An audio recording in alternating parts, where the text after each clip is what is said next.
बचा लो, ये मुल्क बचा लो, जब कौम पे वक्त। अस्सलाम वालेकुम नाज़रीन, मैं हूं आपका मेज़बान फारूक नज़र, पाकिस्तानी फ़ैन। और आज हम बात करेंगे कि जिन लोगों के हम फ़ैन रहे हैं, यानी मियां मोहम्मद नवाज शरीफ साहब जो हैं, 21 अक्टूबर अभी गुजरा है और 21 अक्टूबर को एक याद होगा 2023 में मियां साहब का जो एक इस्तकबाल था वो पाकिस्तान के दरो दीवार पे, अखबारात, मीडिया कि अब मुल्क संभालो नवाज शरीफ, अब मुल्क बचा लो नवाज शरीफ। तो नवाज शरीफ साहब जो पहले 3 बार प्राइम मिनिस्टर रह चुके, इमरान खान दौर में जब उनको प्लेटलेट्स के गिरने की वजह से इलाज की गरज से बाहर आना पड़ा और काफी अरसे तक वो फिर यहाँ लंदन में ही रहे। मैं क्योंकि आपसे मैनचेस्टर से, यूके से मुखातिब हूँ, तो यकीनन यहाँ की बात जो है वो मैं इस अंदाज से करूँगा। तो इस वक्त जो मियां साहब की बात हो रही है, ज़ियाउल हक दौर में उनको दरियाफ्त किया गया और जो उनकी एक सियासी पैदाइश है वो हमारे सामने है। ना सिर्फ उनकी हमारी तारीख है, अयूब खान दौर में भुट्टो साहब को एक परवान चढ़ी और उसके बाद इमरान खान भी 2011 के बाद जो है वो ज़्यादा पॉपुलर हुए, फिर 2014 का वो स्पॉन्सर्ड धरना, और फिर 2018 में भी उनके ऊपर इल्ज़ामात थे कि उनको आरटीएस के ज़रिए आगे बढ़ाया गया है और उनको कामयाब करवाया गया है। गो के कामयाब करवाने वाले साल के बाद ही वो कुछ बातें ऐसी होने लगी थी कि इस कैसे जान छुड़ाई जाए, लेकिन वो कोविड आ गया, वो अलग कहानी है। आज हम बात करेंगे सिर्फ मियां नवाज शरीफ साहब की कि वो 2 साल पहले जब पाकिस्तान में तशरीफ लाए थे तो क्या एक अजीब उमंग थी, एक तरंग थी, एक खड़ाक था। बल्कि यहां से ही जब लंदन से वो उनको रवाना किया जा रहा था, वो भी एक सरकारी अंदाज से, यहाँ के पाकिस्तानी जो हाई कमिश्नर साहब हैं वो भी उनको सी ऑफ कर रहे हैं और मियाँ जी जरा तगड़ा जो है बयानिया जाके बनाओ। वहां से लेके फिर जब वो पाकिस्तान पहुंचते हैं और वही फिंगरप्रिंट्स जिनकी वजह से इमरान खान इस्लामाबाद हाई कोर्ट गए और फिर वहां पर उनके साथ जो हुआ और उनको वहां से गिरफ्तार किया गया, वही फिंगरप्रिंट मशीन, वो अमला चल के खुद मियाँ साहब के पास एयरपोर्ट पे पहुंच गया और वो उनके फिंगरप्रिंट्स, क्योंकि वो वांटेड थे, जब यहां से पाकिस्तान पहुंचे हैं तो वो वांटेड थे। लेकिन क्या किसी की मजाल है कि जब उनके ऊपर कोई शफकत का हाथ है या कोई मुखमुखा कोई डील कोई हो चुकी है तो कोई वांटेड, जितना बड़ा भी वांटेड हो, कोई उसको वहां पे हाथ लगाया जा सके। और जब हाथ लगाना हो तो फिर आपने देखा घरों से अरबों रुपए बरामद हो रहे हैं, इतने किलो सोना मिल गया है और ये दहशतगर्दी और ये इसके पीछे इनकी जो सहूलत है, ये इस किस्म के इल्जामात जिस पे भी चाहे हम लगा सकते हैं। लेकिन उस वक्त नवाज शरीफ साहब क्योंकि पाकिस्तान जा रहे थे और पूरे एक उसको तहफ़्फ़ुज़ के साथ उनको पाकिस्तान बुलाया गया था कि अब आपको कोई हाथ नहीं लगाएगा, और ऐसा ही हुआ। पहले वो इस्लामाबाद लैंड किए, फिंगरप्रिंट्स वगैरह हुए और उसके बाद फिर हेलीकॉप्टर पे वो पाकिस्तान के शहर लाहौर पहुंचे और फिर वो इर्द गिर्द एयरपोर्ट, वो जो मीनार पाकिस्तान के इर्द गिर्द जो हेलीकॉप्टर का चक्कर लगाना और नीचे मरियम नवाज और मरियम औरंगजेब की जो फुटेजेस हैं वो आपको याद होंगी। मरियम साहिबा आप दीदा हो रही हैं और फिर मियाँ साहब बिलाखिर नीचे लैंड करते हैं और उनको फिर सरकारी प्रोटोकॉल के साथ उनको सलूट्स भी सरकारी जो बड़े बड़े अफसरान हैं वो लगा रहे होते हैं। तो एक अजीब मंजर था और ऐसा लग रहा था कि हाँ वाकई अब मियाँ साहब जब आए हैं तो उनको ये एक मुल्क के हवाले से जरूर फिक्र होगी। लेकिन जो मियाँ साहब ने जो वक्त गुजारा है, मैं समझता हूँ कि जो लंदन में आपने देखा होगा कुछ ऐसी तस्वीर कि वो जो रेस्टोरेंट में बैठे हैं इतने बड़े लीडर, और जब उनसे कहा जाए कि मियाँ साहब ऐसे चुप, मियाँ साहब की ये ऐसे तस्वीर, ये तस्वीर है मियाँ साहब की, ऐसे आपने देखा होगा। अभी आपको भी दिखाता हूं। तो मियाँ साहब बिल्कुल खामोश है, चाहे जितने बड़े भी लीडर हों, जितने बड़े भी हमदर्द हो पाकिस्तानियों के। जब उनको कहा जाएगा चुप तो चुप, जब जहां कहा जाएगा बैठ जाओ बैठे रहेंगे, जब कहा जाएगा बोलो तो वो बोलेंगे।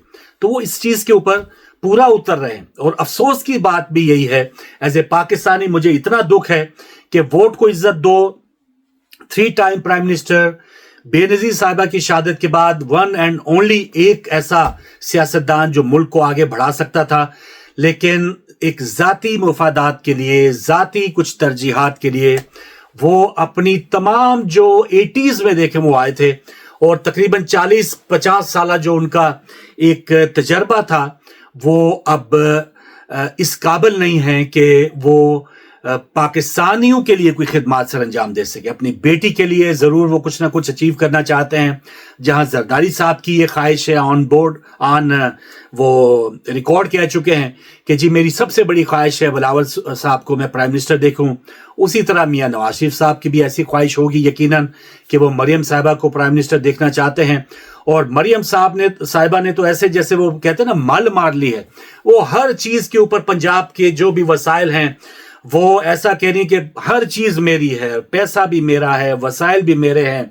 मैं ऐसे ऐसे प्रोजेक्ट्स उन्होंने शुरू किए हैं। और एक चलते हुए ये बात ज़हन में आ रही है, अगर मरियम साहिबा इतनी पॉपुलर हैं, इतने अरबों रुपए की इश्तहारी उनकी मुहिमें चली हैं और उन्होंने कहा जी मैं तो सब कुछ अवाम के ऊपर लुटा दूंगी और मेरा 3 बच्चों की मुवासलत उन्होंने दे दी, फलां बच्चा मेरा जनूबी पंजाब की तरह है, फिर वस्ती पंजाब और फिर शुमाली पंजाब, यानी इस कदर वो बिच बिच जा रही हैं।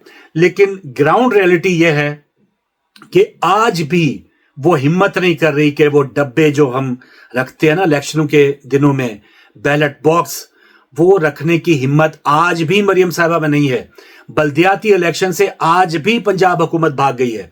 अभी पिछले दिनों इलेक्शन कमीशन ने ऐलान कर दिया दिसंबर में इलेक्शन होंगे, लेकिन मुख्तलिफ जो बहाने बना के आज फिर पंजाब की जो गवर्नमेंट है, गवर्नमेंट क्या मरियम साहिबा या नून लीग जो है वो इलेक्शन से भाग गई है।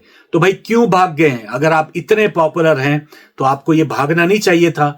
गली में वो डब्बे रखे ना तो आपको लग पता जाएगा, मियाँ जदू आएगा तो लग पता जाएगा। तो हम तो ये इंतजार ही कर रहे हैं कि मियाँ साहब जब आए हैं तो हमें कुछ पता लगे। मियाँ साहब वाकई वो कहते हैं कि कोई खिदमात के लिए उन्होंने पाकिस्तान के लिए जो है वो कदम आगे बढ़ाया है।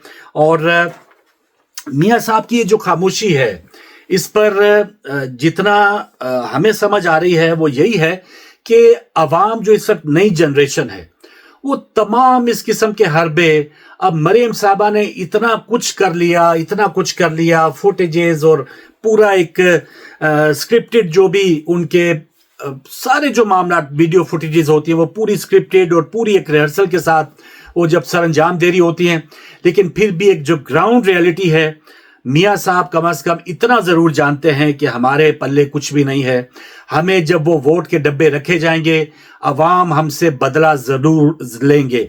ये वोट की इज्जत दो, ये नारा किस कदर एक बेहतरीन एक नारा था कि एक पाकिस्तानी के वोट को इज्जत दी जाएगी। धमाले डाल रहे थे कैप्टन सफदर साहब मज़ार कायद के ऊपर, जब वो मज़ार कायद पे गए, वोट को इज्जत दो, वोट को इज्जत दो।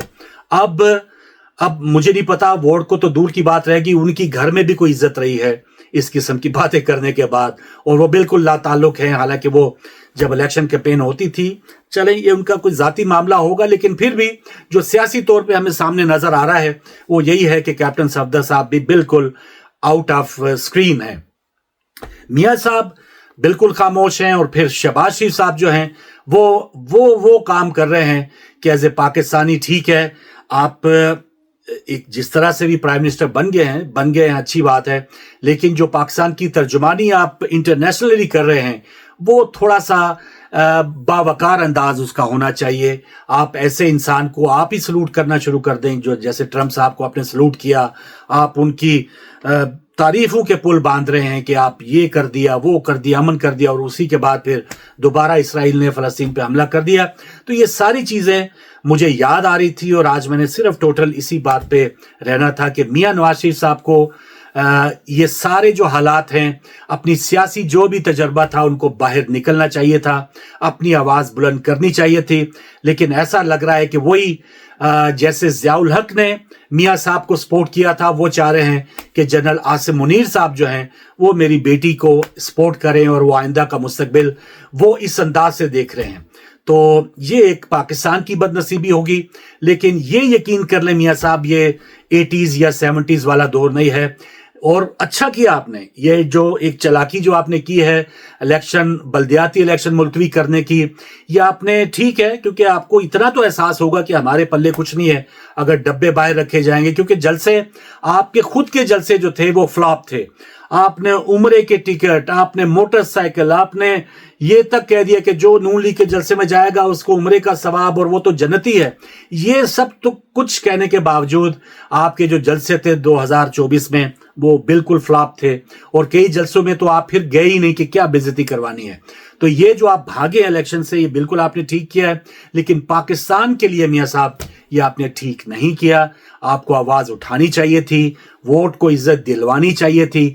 अब अगर आपने वोट की इज्जत के लिए बात नहीं करनी थी तो कब करनी थी? अगर यास्मीन राशिद साहिबा से आप हार गए हैं, और ये कीड़े मकोड़े जो आपके फार्म 47 और फार्म 45 पे हमने देखे हैं, वो सब दुनिया जानती है कि किस तरह से आदात को चेंज करके आप कामयाब हुए।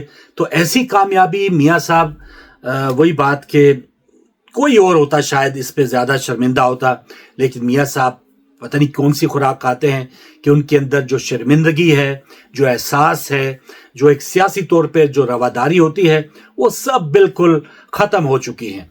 तो ये आज मियां साहब को हम ट्रिब्यूट पेश कर रहे थे कि मियां साहब 2 साल पहले जिसे कहते हैं ना, जिस धज से कोई पाकिस्तान में गया, वो सारी यादें अब हमारे ज़हन में आ रही थी, लेकिन आपने वो सारा जो एक पहाड़ बनाया था राई का, वो बिल्कुल नीचे धड़ाम होके गिर गया है। और फिलहाल आप ना तो इलेक्शन कर सकते हैं, इलेक्शन में जा सकते हैं आपकी जमात, और ना ही खुद अवाम को मुंह दिखा सकते हैं कि भाई मैं आपका 3 टाइम प्राइम मिनिस्टर था और अब मैं दोबारा पाकिस्तान के लिए कुछ करना चाहता हूं। तो अफसोस के साथ इस वीला को ख़त्म करते हैं, लेकिन एक बात यह है कि नाज़रीन, आपसे गुजारिश है कि इस चैनल को ज़रूर सब्सक्राइब करें। मेरा कोई धड़े से कोई ताल्लुक नहीं है। मियां साहब, अभी पिछले दिनों हमने बात की थी कि इमरान खान क्यों पॉपुलर हैं, उनकी वजूहात भी हैं, और उनकी जो पहले पास्ट में जो गलतियां थी वो भी मैंने आपको बताई थी कि ये इतने बड़े बड़े ब्लंडर्स इमरान खान खुद कर चुके हैं, बाजवा साहब के लिए वो बीत चुके हैं। लेकिन इस वक्त वो इसलिए पॉपुलर हैं या अपर हैंड है कि वो जेल में है और अभी तक कोई कंप्रोमाइज नहीं हुआ। जब होगा तो हम इधर ही हैं, हम भी बात करेंगे। हम कोई ये नहीं है कि शरीफ बरादरान या एस्टेब्लिशमेंट इस वक्त हम उस धड़े में हैं तो वो कुछ भी कर लें, हमने उनके ऊपर कोई तनकीद नहीं करनी, और इमरान खान के ऊपर सारे लाव लश्कर जो है वो लेके चढ़ के रहना है। और हम इस तरह भी नहीं है कि इमरान खान को इतना बड़ा मुर्शद मान लें कि हम ये समझें कि वो खुदा न खास्ता बकौल आरिफ अलवी कि अंबिया से भी ज्यादा उनकी शोहरत हो गई है, तो हम ऐसे भी नहीं हैं। तो ये चीज है, पाकिस्तान के लिए बोलना है, पाकिस्तान के बेहतरीन मुफाद के लिए सहाफत भी करनी है। उसमें जो लोग मेरा साथ देना चाहते हैं ज़रूर आगे बढ़ें, और जो ज़रा कमज़ोर दिल हजरात हैं, अगर नून लीग में हैं, वो देखते हैं कि मियां साहब की तनकीद उनसे बर्दाश्त नहीं होती, बेशक आप ये चैनल सब्सक्राइब ना कीजिएगा। और इमरान खान के लिए भी आप बिल्कुल एक वो जिसे कहते हैं ना इश्क इमरान में मरना है, तो मैंने तो कह दिया भाई कासिम और सुलेमान भी अपने वालिद साहब के इश्क में नहीं मरना चाहते। तो ऐसा ज़हन रखने वाले भी आप भी मेरा चैनल सब्सक्राइब ना कीजिएगा। और वो लोग जो पाक फौज को तो सलाम करते हैं, लेकिन जो एस्टेब्लिशमेंट की मुदाखलत है उस पर बात नहीं करते, तो मैं तो भाई बात करूंगा, शोहदा को सद सलाम करूंगा, उनको हमेशा अपने से बहुत अफजल तरीन जानूंगा उन फौजियों को कि जो हमारी सरहदों के ऊपर हैं, जो वतन की हिफाजत के लिए एक लम्हा भी गुजार रहे हैं। मेरे हजारों साल की जिंदगी से वो एक लम्हा बॉर्डर का बेहतर है। लेकिन इसका मतलब ये नहीं कि DGISPR साहब कहें कि हमें सियासत में ना घसीटो और खुद सियासत में इतने इतने दबे हुए हों, तो ऐसा नहीं है। जो गलत होगा वो गलत ही कहा जाएगा, चाहे कोई भी हो। तो ये आज का व्लॉग था, इंशाल्लाह नए व्लॉग में मुलाकात होगी। इजाजत दीजिए, खुदा हाफिज़।